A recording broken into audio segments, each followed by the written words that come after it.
Good morning. My name is Meporoo Kirave, and this is my assignment, individual assignment or project that we are supposed to take it for the whole semester.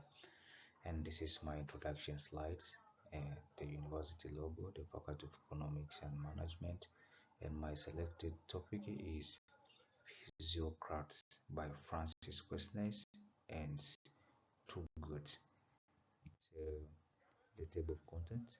This is we'll go to check for introduction, relevance today, economic school or physiocracy, biographies of these gurus for these theories, keys, works and contribution, real world applications, conclusion, discussion questions and reference.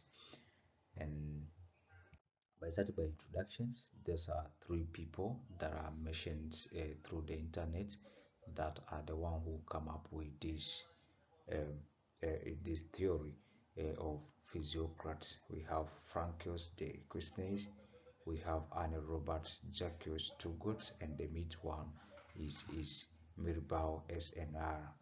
The internet show that those are people who come up with this.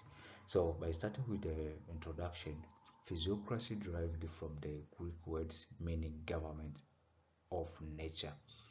A government of nature, that the meaning of physiocracy from the Greek words was an economic theory that and school of thought that emerged in the 18th century in France.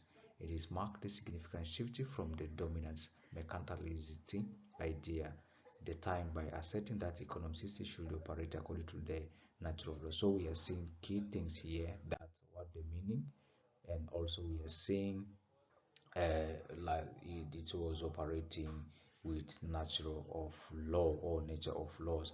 And the physiocrats, those Franks Quesnay and Anne Robert Turgot, they believe that as natural world functions swiftly when left undistributed or without any disturbance, so too should economy thrive under minimal interference. So what they believe that um, the economy should flow without any interference or with minimal interference.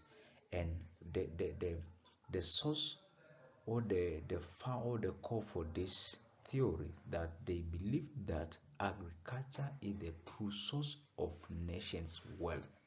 Agriculture is the true source of nation wealth, as it produces surplus beyond its own consumptions, unlike manufacturing or trade, which were considered sterile, by emphasizing the productive power of the land and advocating for policy that align with the nature order. So this is the main thing that we should remember for this theory, that they believe that agriculture is the source of nation wealth.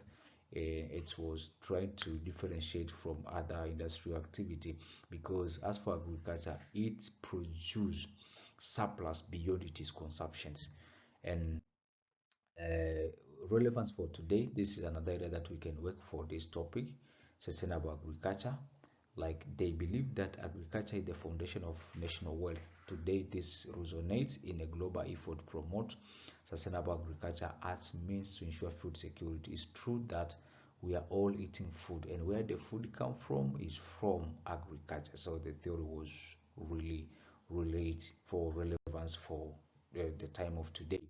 And again, we can see that natural resource and management, the physiocrats believed in aligning economics activity with the law of nature. In today's world, this aligns with the principle of natural resource management, which advocate for the responsible use of forestry, water, land, energy. We are seeing how this of policies for climatical change, how to take care of the environment.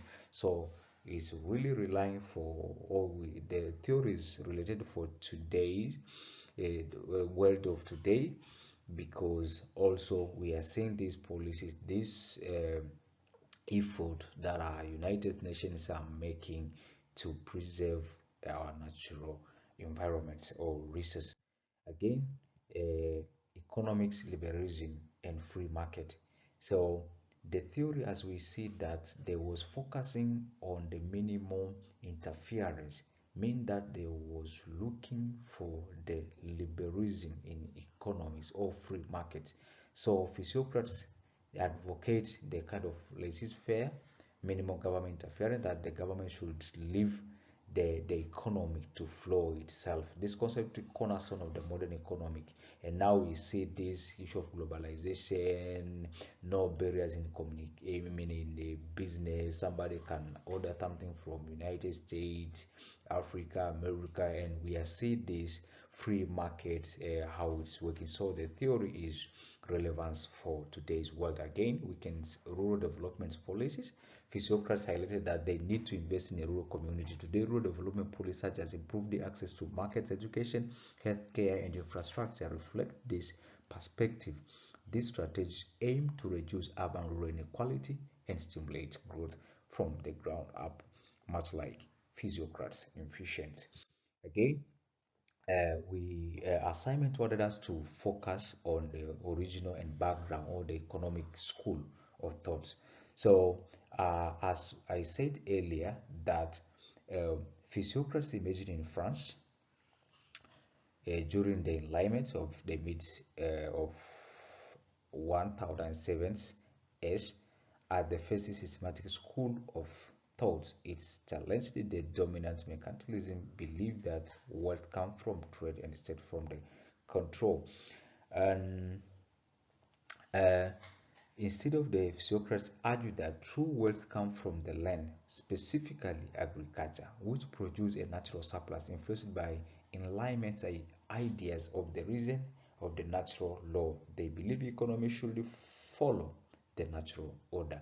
So here simply we are talking about the origin and background of this theory, where it started, where it's born, and what was the theory was believing, or the Physiocrats themselves what they was believing. And this revolutionary view laid on the foundation for classical economics, and first later thinker like Adam Smith. I think we read more about Adam Smith is in other theories.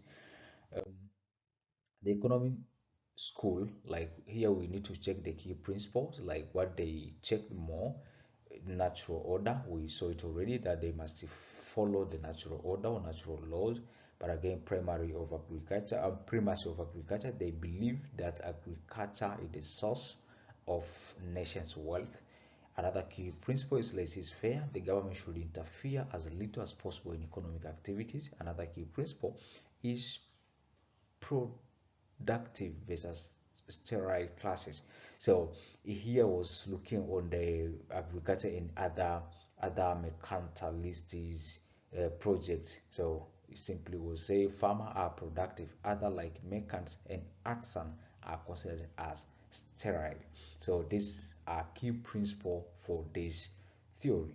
And again, our assignment wanted us to check for the biography of those founders of the theory. And as I mentioned earlier, that we have Francois Quesnay, who was born in 1694 in village of Mere near Versailles, France, into modest family. He trained as a surgeon before and eventually rose become the personal physician to King Louis XV. Despite having no formal background in economy, this is one of the interesting parts. His interest in the well-being of the society led him to explore economic idea. Question's analytical thinking shaped by his medical profession, influenced by the structure way he approached the economic issue. His position at the royal court exposed him to intellectual cycle, giving him the platform to share his theory. So you can see from the picture from the internet, they show that this is Francois Quesnay, who the one of the founder of the theory of Physiocrats. This is early life and background. But again, we can see the economic path or path to economic through what Frank Quesnay brought to the theory. So we can see what he brought, like table of economic. So the table of economy, they name it in French, but in English means table of economy, which become the foundation of Physiocrats school. So they use this tool to explain Physiocrats school of economics. So it is Frank Quesnay is the one who come up with this idea, but also Quesnay argued for economic policy based on natural laws and supported free trade and minimal government interference. Means free, a free market as we saw it earlier. His theory challenged the dominant mercantilist view of the time as the leader of the Physiocrats. He mentioned other thinkers and promoted rational scientific approach to economic planning. So this is his path to economic thought, how we became part of this economic theory. Also, we have Anne Robert Jacques Turgot. This is another person who contributes a lot in this theory. He's born in 1727 in the well educated in a politically connected family. Though initially set for religious career, he turned into economics and public service influenced by Enlightenment and Physiocrats idea as intended of Lima goes. He implemented reform to support agriculture and fair taxation. So we can see his belief also come to connect with France, and they came up with this Physiocrats theory. And last, we can check also Anne Robert Jacques Turgot uh, path to economic thought. So here together, he implemented significant reform to improve agriculture infrastructure and tax equality. He became known for his practical approach to economic development, favoring policies that reduce feudal burdens and encourage free trade in grain. Especially in 1774, King Louis XVII appointed him Control General Finance, one of the most powerful positions in France. So you see his contribution to this Physiocrats economic theory, but also we can see that Turgot idea left lasting impact in economic thought and the reform movements in France and beyond. Again, now we want to look. This Physiocrats is it was in a 18th century and is born in France. So how can we feel it today? Can we see it in a practical, like Physiocrates principle in practical? So simply, although the Physiocrates school emerged in 18th century in France, it is core idea, particularly the belief that agriculture is the true source of national wealth, still resonates today. One modern example where this can be observed in practical is from my own country, Tanzania, a country where agriculture remains central to both economic structure and development strategy. We have one of the slogans we used to say, agriculture is the backbone of Tanzania. I mean, like, it is what feeding the country. Like, we can't live without agriculture. So we explore in this case, we'll see how physiocratic thoughts continue to shape the real world policy and nationally prioritize even centuries later. So a little bit on Tanzania. Tanzania agriculture at the backbone of the economic. This is one of the pictures showing some of agriculture activities in Tanzania. And Tanzania, like the physiocrats, one envisioned for France, placed agriculture at the core of its national economy. Over 65 Tanzania of Over 65% of Tanzanians are employed in the agriculture sector, and agriculture contributes significantly to the country's GDP and exports, earning crops like maize, coffee, cashew nuts, um, tobacco, and central to both substance and commercial farming. So this is the real practical, like physiocrats is a real, and this you can see the real practical in Tanzania. Believe that, like, the physiocrats believe that true wealth comes from the land, a principle that reverberated in Tanzania. Investment in agriculture driving development and rural transformation. Again, we have like government policy in line with physiocrats idea. Remember that we have seen like what they wanted to the government as a key principle, but also in Tanzania we developed a plan such as 5 years development plans. We call it FYDP, third agriculture sector development program, ASDP. The second one highlight the state's priority to unlock agriculture productivity through land use, irrigation, and agribusiness. These policies reflect physiocrat thinking by focusing on agriculture as the source of surplus and economic stability. The government has also reduced barriers to trade in agriculture goods and promoted rural infrastructure moves aligned with Quesnay and the Turgot's advocacy for minimal intervention and free trade in agriculture market. And again, we can check on land use or natural order and food security. Remember, we one of the key principle of this theory, they check on the land use, management of natural resource. So we can see here that the physiocrats believe in governing by the natural order, which evidence in Tanzanians increasing attention to sustainable agriculture and land management programs, promoting organic farming, soil fertility, and climate smart agriculture show practical appreciation of nature's role in economic production. Additionally, land reform and titling initiatives aim to empower small scales farmers much like Turgot's vision to reduce feudal burdens and support those who work in land is true, though sometimes there is a challenge. We know we are a developing country yet, but we are facing some challenge. We can see the next slide, challenge and reflection through a physiocrat's lens, like what the physiocrat lens see into that. Despite the agriculture focus, Tanzania faces challenges like low productive, limited access to finance, and post-harvest losses. From physiocratic perspective, overcoming this issue would require reinforcing support for farmers and ensuring that policies respect the natural cycle of production. The country commitment to agricultural development, however, continues to mirror the physiocrats' belief that prosperity come not from excessive industrialization or colonial trade, but from nurturing the land and those who cultivate it. And personally, I participated in some of agricultural program which we have like 50 years policy, which is focusing how to impact the knowledge of agriculture to young people and children. And we have one of the project called Build Better Tomorrow, like build better future, and is focusing for agriculture, empower young people from university, from schools. They can team up together and buy the land and start the project of agriculture. So we are seeing how the government is trying to overcome this challenge.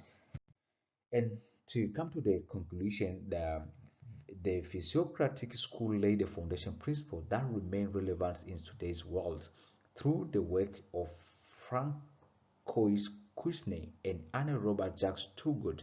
The idea that agriculture is the true source of national wealth took the root. Tanzania's modern agriculture-centered economy offer a practical reflection of these theories, demonstrating how land-based production continue to sustain livelihood and thrive development by valuing nature, promoting free trade, and investing in rural transformation.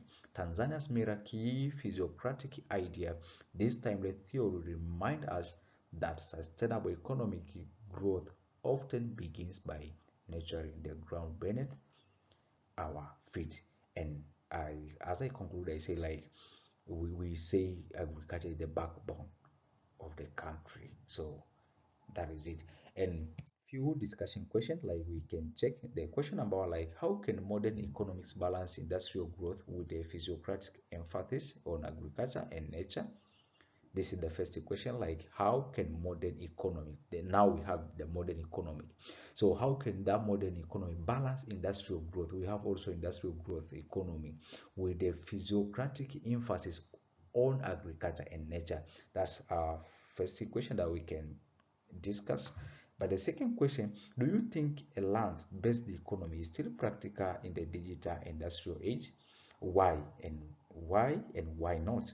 So if you think the land-based economy is still practical, why you think like that and why not? You can also give us your reflection on it.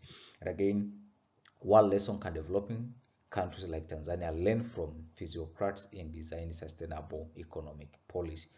The lesson that developing country can learn from this theory, long-time theory, what they can learn, and adapting, or designing sustainable economic policy.